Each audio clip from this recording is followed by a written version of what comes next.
台语字真趣味，乡亲啊，搭甜，台语安尼写搭甜。华语的纠缠麻烦，台语讲搭甜。对方唔愿煞，一直搭甜找麻烦，互伊是真困扰。你若要甲人扯，就扯互你，莫安尼一直甲人搭甜，对双方拢无好处。搭甜、甲圆甜、甲牵甜，拢是差不多的意思，拢是勾勾甜，纠缠不清。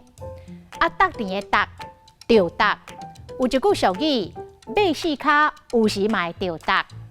着搭就是失足踉跄，就是咧讲强者嘛难免有拄着挫败的时阵，也就是讲溃烂财产权势，有时阵嘛袂靠你。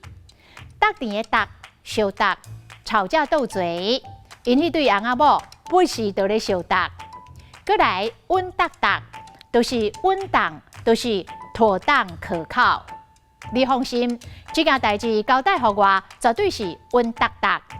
今仔日的台语字搭甜，实在真趣味。